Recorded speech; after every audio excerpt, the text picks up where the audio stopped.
Hi friends, welcome to the market hacker. चलिए हम लोग आज बात करेंगे trading within a zone. Trading within a zone एक थोड़ा सा अलग सा कॉन्सेप्ट है। इसको समझते हैं और देखते हैं जोन में ट्रेड कब और कैसे कर सकते हैं, या लोग चार्ट पे सिनेरियो दिखाते हुए डिस्कस करता हूँ, वो ज़्यादा बेटर होगा। पहले बैंक निफ्टी का चार्ट हम लोग थोड़े बड़ा करके ओपन कर लेते हैं so that clear cut chart हमें दिख रहा हो। चार्ट में टाइम फ्रेम अभी हम लोग 5 मिनट्स का ही टाइम फ्रेम लेंगे और सपोर्ट एंड रेजिस्टेंस को ड्रॉ कर लेते हैं, ट्रेंड लाइंस को ड्रॉ कर लेते हैं। ठीक है, तो एक बार इसको ऊपर कर लेते हैं और ठीक है, चलो एकदम सिंपल सा एग्जांपल दिखाऊंगा। लोग अलग अलग लोग इसे अलग अलग नाम से भी ट्रेड करते हैं। चलो, अब हम लोग ट्रेड कैसे करते हैं, प्राइस एक्शन कैसे होता है। कुछ लोग अलग अलग आपको स्ट्रेटजी बताएंगे कि यहाँ पे ट्रेड करो, इस जगह पे ट्रेड करना चाहिए, इस जगह पे नहीं ट्रेड करना चाहिए, पहले कैंडल देखो फिर ट्रेड करो, और अलग अलग चीज़ें होंगी। बट सक्सेस रेशियो किस में सबसे अधिक है? आप एक चीज़ मूवमेंट देखो, ऊपर जो मैंने ये लाइन ड्रॉ किया, आप देखो कल का प्राइस इसको क्रॉस नहीं करा था। अगर इसको क्रॉस करके ऊपर कहीं परसिस्ट करता तो ऊपर निकल जाता। लेकिन हाईएस्ट प्रोबेबिलिटी क्या होती है? हाईएस्ट प्रोबेबिलिटी ये होती है कि अगर प्राइस किसी टाइम रेंज में है और किसी रेजिस्टेंस के नीचे ट्रेड कर रहा है, तो उस रेजिस्टेंस पर रिजेक्शन का प्रोबेबिलिटी मोर देन 70% होता है।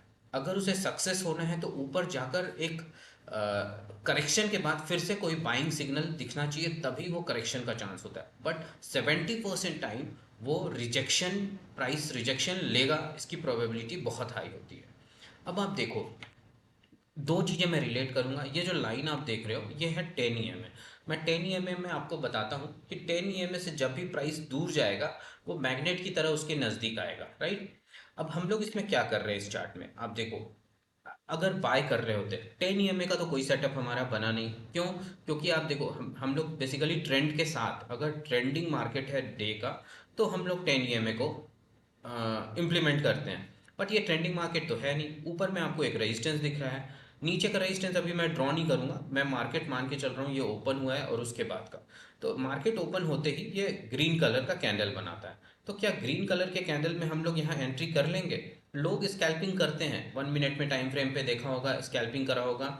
और उनका जो टारगेट होगा वो कहाँ होगा? ये जो आप रेजिस्टेंस लाइन देख रहे हो ना, यहाँ पे टारगेट होता है। मतलब पहला पॉइंट, इस जगह पे जैसे ही पहुंचेगा प्राइस, वहां पे प्रॉफिट बुकिंग होगी। मतलब ये एक फोर्स काम कर रहा होगा जो प्राइस को ऊपर जाने से रोकेगा, प्रॉफिट बुकिंग। दूसरा, लोग यहाँ पे ट्रेड करते हैं जोन्स के अंदर। क्योंकि जो ब्रेकआउट होता है उसके फेल होने की प्रोबेबिलिटी 70% है, जब तक कि वो ब्रेकआउट देने के बाद रीटेस्ट करके फिर से कोई पॉजिटिव कैंडल ना बनाया हो। तो आप यहाँ पे स्कैल्पिंग लोग क्या करते हैं, यहाँ ये रेड कैंडल पे कैसे ये रेड कैंडल इतना बड़ा बन गया?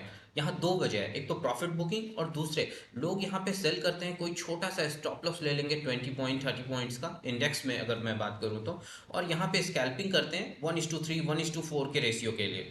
तो अगर प्रोबेबिलिटी 70% है तो उनके ओवरऑल वो प्रॉफिटेबल रहते हैं, अगर इस तरीके से भी ट्रेड करें तो। और आप देखो, इस रेजिस्टेंस पर रिजेक्शन लेने के बाद आप देखो थोड़ा बहुत ऊपर गया, ऐसे ही जाएगा, 10-20 पॉइंट ऊपर जाता है। अगर जाना होगा तो ऊपर निकल जाएगा, लेकिन हमारा छोटा सा एसएल होगा। और अगर हम नीचे डायरेक्शन में अगर अगेंस्ट द ट्रेड ले रहे हैं। और एक तीसरा पॉइंट जो हमारे यहाँ कारगर है, हमें पता है कि 10 EMA जो है मैग्नेट की तरह काम करता है। कोई भी EMA हो, नॉट ओनली 10 EMA। छोटे टाइम फ्रेम में 5 मिनट का चार्ट है इसलिए 10 EMA। अगर यही डेली चार्ट होता या वीकली चार्ट होता तो हम लोग 45 EMA लेते, या 200 EMA देख रहे होते। वो डिपेंड्स करता है कितना EMA। अभी ये 10 EMA है, तो 10 EMA, जो भी EMA होगा वो प्राइस के साथ मैग्नेट की तरह काम करेगा। अगर प्राइस इससे दूर पहुंच गया है EMA से, तो वो प्राइस या तो EMA धीरे धीरे धीरे वहां पे पहुंचेगा, मतलब यहाँ पे ऊपर जाना है तो यहाँ पे टाइम बिताएगा। तो आप EMA से जैसे ही ऊपर निकलेगा आप निकल जाओगे, नहीं तो नीचे के डायरेक्शन का इसे एटलीस्ट इसके EMA तक का टारगेट आपको इजीली मिलेगा ही मिलेगा। अब ये नीचे गया, नीचे मूव किया, दैट इज डिफरेंट थिंग, वो लक बाई चांस, उसको अलग करो। बट जितने पॉइंट्स आपको EMA तक मिलने हैं उतना तो मिल ही जाएगा। तो बस ऐसे ही है trade with in the zone. अब आप बोलोगे कि नीचे में टारगेट कहाँ तक होगा, चलो मैं EMA तक बोल रहा हूँ, सेफर साइड फर्स्ट टारगेट। लेकिन आपको नेक्स्ट टारगेट कैसे उठाना होगा? नेक्स्ट टारगेट उठाने के लिए मान लो टारगेट 2 आप डिसाइड करो, तो टारगेट 2 देखो, ये जो लाइन है यहाँ पे एक सपोर्ट है, दूसरा यहाँ पे एक सपोर्ट है। तो ये आपके स्ट्रेट लाइन में अगर सपोर्ट देखो, और दूसरा अगर ट्रेंड लाइन की बात करो, तो ट्रेंड लाइन में आपको दिखाता हूँ। ट्रेंड लाइन आप कैसे ड्रॉ करोगे? ट्रेंड लाइन जो एक मेजर सपोर्ट का काम करेगा, आप यहाँ से अगर ये दो लाइन को मिलाओगे, राइट, अगर ये लाइन को मिलाओगे आप, तो ये लाइन करीब करीब यहाँ से जाएगी। तो ये जो लाइन होगा ना, ये ट्रेंड लाइन एक्चुअल में टारगेट 2 होगा उस डे का। जिस ट्रेड में आप यहाँ पे एंटर करे हो, उस डे का फाइनल टारगेट यही ट्रेंड लाइन होगा। लेकिन गारंटी नहीं है कि यहाँ तक रीच करेगा, पहुंचेगा, क्योंकि साइडवेज जब हो जाता है और एक्सपायरी के दिन, तो हम लोग थोड़ा सेफ ही चलते हैं। तो हमारा फर्स्ट टारगेट 75% यहीं बुकिंग होनी चाहिए। नेक्स्ट टारगेट जो भी बची हुई क्वांटिटी रनर हमने रख रखा है वो यहाँ पे बुक होना चाहिए। तो ये कॉन्सेप्ट बिल्कुल अलग है। जो बेसिकली मैं डेली बेसिस पे बताता हूँ वो 10 में बताता हूँ, जो ट्रेंडिंग मार्केट में कारगर है। बट साइडवेज मार्केट में भी अगर हमें ट्रेड करना है तो हमें with in the range trade करना होगा छोटे टारगेट्स के लिए। Thanks for watching. ऐसे ही लर्निंग वीडियोस के लिए मेरे इस चैनल को सब्सक्राइब करें।